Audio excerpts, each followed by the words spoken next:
Well, now we will learn that in statement of profit or loss, how and when we will be offsetting certain items. Offsetting, we know that आप income को expense में net of करके show कर रहे हैं. Normally it is not allowed. Okay, normally we have to present income at its gross amount and the expenses at its gross amount.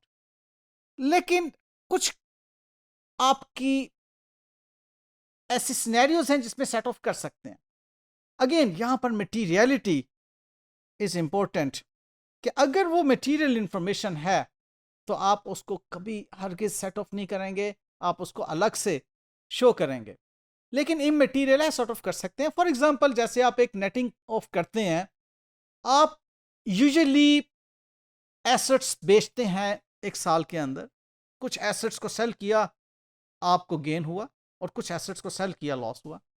अब assets के cell करने और सेल करने पर गेन या लॉस जो है वो अगर इमटेरियल अमाउंट है, you can set of the gain और द लॉस. वेयर एज आप एसेट के गेन को अलग से एक ग्रॉस अमाउंट पर शो करेंगे और उसके लॉसेस को अलग से एक उसकी अपनी लॉस की अमाउंट पर शो करेंगे इफ मटेरियल, तब आप सेट ऑफ नहीं कर सकते. ऑलराइट, तो मटेरियलिटी एक बहुत अहम पॉइंट है इसमें. और उसके बाद IAS 1 आपको जो प्रेजेंटेशन ऑफ फाइनेंशियल स्टेटमेंट का स्टैंडर्ड है मेनली, वो एक बड़ी अहम बात करता है.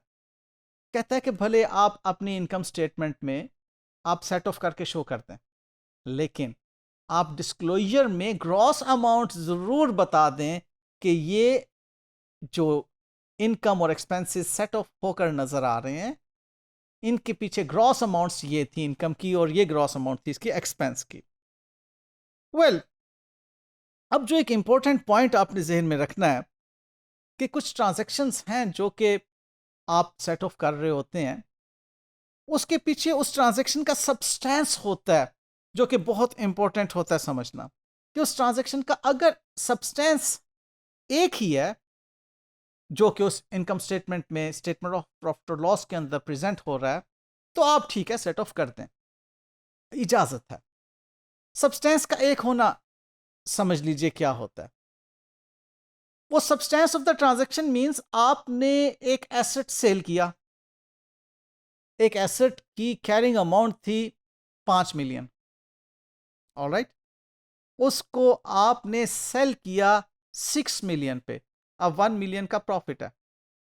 उसी एसेट को 6 मिलियन का सेल करने के लिए आपको सपोजली कमीशन पे करना पड़ी. अब वो जो कमीशन आपने पे की है वो आपका एक्सपेंस है to make such sale. Disposal cost है, उसको डिस्पोज ऑफ करने की कॉस्ट है. अब सब्सटेंस ऑफ द ट्रांजैक्शन दोनों के पीछे क्या है?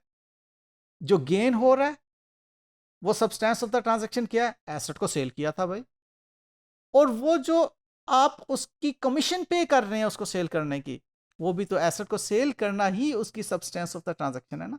तो जब substance of the transaction same होगी तब आप उनको सेट ऑफ कर सकते हैं.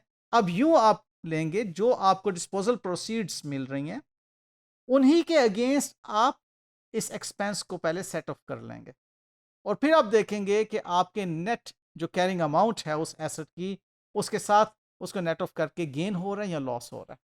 तो ये सब्सटेंस ऑफ द ट्रांजैक्शन है. इसी तरह से एक और example substance of the transaction की आती है प्रोविजन. आप जब लॉसेस के लिए क्रिएट करते हैं तो आपको एक थर्ड पार्टी कंपेंसेट करती है कि जी आपका ये लॉस अगर हुआ तो हम आपको कंपेंसेट करेंगे, रीइंबर्स कर देंगे उस लॉस को. अब वो जो रीइंबर्समेंट है आपके लिए गेन है और वो लॉस मिटिगेट हो जाएगा उससे, क्योंकि सब्सटेंस ऑफ द ट्रांजैक्शन क्या है? It was a provision against a loss, और उसी लॉस को जो है वो आपको एक कंपनी कंपनसेट कर रही है. तो यूं आप देखते हैं कि जी आपका सब्सटेंस अगर सेम है तो आप अपनी इंफॉर्मेशन जो है सेट ऑफ कर सकते हैं. अदरवाइज नॉर्मली आप सेटिंग ऑफ नहीं कर सकते, और अगर सेट ऑफ करें भी तो आपको ग्रॉस अमाउंट जो है वो शो करना पड़ती है अपनी डिस्क्लोजर्स के.